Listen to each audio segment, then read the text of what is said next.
Welcome back to Mujahid Education Hub. हम articles पढ़ रहे थे। आर्टिकल्स का ये तीसरा वीडियो है। पहले वीडियो में हमने ए एंड द के बारे में थोड़ी सी जानकारी दी थी। फिर सेकंड वाला जो वीडियो था वो ए के लिए स्पेसिफिक था, कुछ और बातें ए से रिलेटेड रह गई थी। उसके कंटिन्यूएशन की क्लास है। फॉर एग्जाम्पल आपने देखा होगा कि बोलते हैं don't make a noise, go for a walk. तो आप कभी सोचिए कि यहाँ पर ए क्यों लगा रखा है। अब देखिए फोर प्रपोजिशन है, वॉक क्या है, एक वर्ब है। तो प्रीपोजिशन जो होती है वो नाउन से पहले आती है। अब यहाँ पर ए वॉक जो है, हमेशा याद रखिए जब भी आर्टिकल यूज होगा वो सिर्फ और सिर्फ नाउन के लिए ही यूज हो सकता है, ना एडजेक्टिव के लिए होगा, ना एडवर्ब के लिए होगा, किसी चीज के लिए यूज हो सकता। हम क्या गिन सकते हैं? सिर्फ नाउन को ही गिन सकते हैं, किसी के नाम को ही गिन सकते हैं, किसी की क्वालिटी को नहीं गिन सकते, किसी के काम को नहीं गिन सकते। तो यहाँ पे वॉक जो है ये नाउन की तरह ट्रीट हो रहा है। टेल और लाई, तो ये यहाँ पर जो लाई है नाउन की तरह ट्रीट हो रहा है, हरी नाउन की तरह ट्रीट हो रहा है। नॉइज काउंटेबल भी है, अनकाउंटेबल भी है। तो यहाँ पर ए का मतलब एनी से भी होता है। डोंट मेक अ नॉइज का मतलब बिल्कुल भी कोई भी किस्म का शोर मत मचाओ, यानी बिल्कुल pin drop silence. Don't make a noise यानी कोई सी भी नहीं। Make a change, a warning, a loss, तो सब ये नाउन की तरह ट्रीट हो रहे हैं। इसीलिए दो वर्ब एक साथ नहीं आ सकते, और प्रीपोजिशन के बाद आपका वर्ब नहीं आएगा, नाउन आएगा। तो अगर कोई वर्ब आ भी रहा होगा प्रीपोजिशन की तरह, उसे वर्ब करने के लिए उससे पहले आ लगा देंगे। किसी को अगर इंट्रोड्यूस करना है, आपने सबसे ज्यादा देखा होगा, पिछली बार भी मैंने थोड़ा उसके बारे में बताया था। मान लो कोई स्टोरी पढ़ रहे हैं, स्टोरी में कोई राजा की कहानी है, किसी किसान की कहानी है, किसी स्टूडेंट की कहानी है, किसी टीचर की कहानी है, किसी भी बंदे के बारे में बात हो रही है, तो वहां पे शुरू में क्योंकि हम उसे जानते नहीं है तो वहां पर ए आएगा। There was a king, there was a farmer, there was a boy, there was a queen. क्योंकि अभी इसमें हम मान लो कोई स्टोरी पढ़ रहा है, कोई स्टोरी दिखाई है, बच्चों से कहानी चल रही है, एक जंगल था। अब बाद में अगर वो जंगल के बारे में जिक्र होगा, किंग का जिक्र होगा, फार्मर का जिक्र होगा, तो आप ध्यान से बुक्स में देखा ना, तो वो दा बन जाता है। देयर वाज अ किंग, फिर पूरी स्टोरी में दा किंग आएगा। देयर वाज अ फार्मर, तो फिर क्योंकि अब हम फार्मर को जान गए तो बार बार दा फार्मर आएगा। देयर वाज अ कैट, एक बिल्ली थी, तो वो दा कैट हो जाएगी। देयर वाज अ डॉग, एक कुत्ता था, बाद में वो पूरी स्टोरी में दा डॉग करके आएगा, बार उसको ए नहीं बोलेंगे।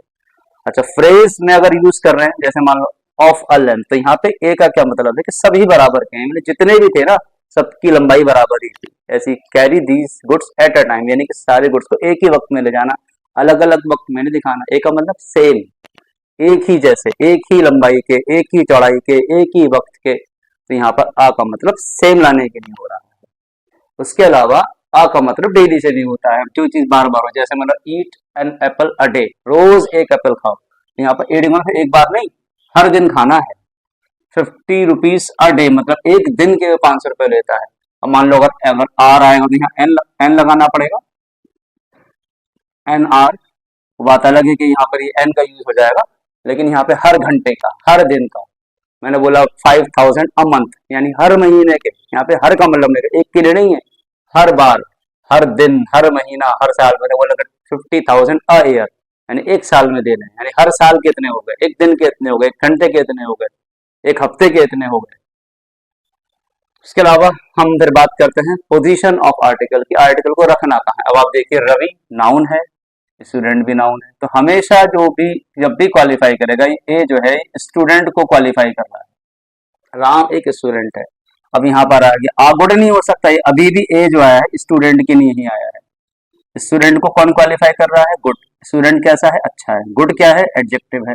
स्टूडेंट क्या है? नाउन है। लेकिन ये आ जो आया है वो गुड के लिए नहीं आया, स्टूडेंट के लिए आया है। यानी कि यहाँ पर अगर नाउन ही होगा तो नाउन के बाद लग जाएगा, एडजेक्टिव आएगा तो एडजेक्टिव और नाउन के बीच में हम ये नहीं कह सकते रवि गुड आ स्टूडेंट, नहीं बोल सकते, क्योंकि हमने ए स्टूडेंट की ने लगाया तो इन दोनों के बीच में नहीं आएगा, वो एडजेक्टिव से पीछे आ जाएगा, अपनी जगह बैकचीट कर लेगा। अब यहाँ पर देखिए आप तीसरा सेंटेंस देखिए, स्टूडेंट क्या है? एक नाउन है। गुड क्या है? एडजेक्टिव है।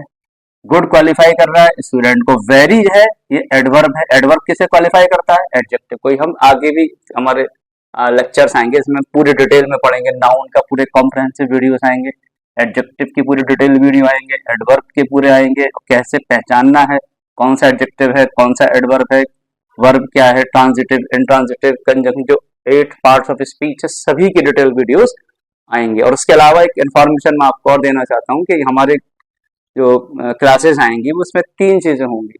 कुछ क्लासेस ग्रामर की चलेंगी, कुछ क्लासेस वोकैब की चलेंगी, उसकी सबकी अब अलग अलग प्लेलिस्ट में आपको चीजें दिखाई देती रहेंगी, और ट्रांसलेशन की भी आएगी। और तीनों ही चीज जरूरी है। अगर आप इंग्लिश सीखना चाहते हो तो आपको 3 in 1 का फार्मूला अपनाना पड़ेगा। आपको अपनी वोकैब भी इम्प्रूव करनी पड़ेगी, आपको अपनी ग्रामर भी इम्प्रूव करनी पड़ेगी, और आपको कुछ ट्रांसलेशन भी सीखना पड़ेगा, क्योंकि हम आफ्टर ऑल इंडियन है, तो हम हिंदी में सोचते हैं, उसकी फिर इंग्लिश बनाते हैं। हालांकि ऐसा भी माना जाता है कि अगर आपको इंग्लिश सीखनी है तो उसका सेंस इंग्लिश वाला ही होना चाहिए, थोड़ी सी इसमें प्रॉब्लम भी आ जाती है। तो तीनों चीज की क्लासेस आपकी आएंगी, वोकैब की भी आएंगी, ग्रामर की भी आएगी, और ट्रांसलेशन की भी आएगी। तो वापस मैं अपने पॉइंट पर आता हूँ। यहाँ पर स्टूडेंट एक नाउन था, यहाँ नाउन को क्वालिफाई करा, यहाँ पर भी नाउन को ही क्वालिफाई करा है, एडजेक्टिव आ गया, लेकिन ए जो है इन दोनों के बीच में नहीं आ सकता, इसलिए ए स्टूडेंट के नहीं आया। यहाँ भी ए स्टूडेंट के नहीं आया है। गुड हमारा एडजेक्टिव है जो स्टूडेंट को क्वालिफाई कर रहा है, और वेरी हमारा एडवर्ब है जो गुड को क्वालिफाई कर रहा है, लेकिन ए अभी भी स्टूडेंट के नहीं आया। इसका मतलब क्या हो गया कि चाहे एडजेक्टिव आ जाए, चाहे एडवर्ब आ जाए, चाहे नाउन आ जाए, हमेशा जो आपका आर्टिकल होगा वो हर हाल में सिर्फ और सिर्फ आपके नाउन को ही क्वालिफाई करेगा, उसको ही आप वो डिटरमिन करेगा, उसी को ही डेफिनेट करेगा या इंडेफिनेट करेगा। जो भी करना होगा वो नाउन का ही करेगा। एडजेक्टिव का और एडवर्ब के नहीं आर्टिकल यूज नहीं होते। आर्टिकल हमेशा सिर्फ और सिर्फ नाउन के लिए यूज होते हैं।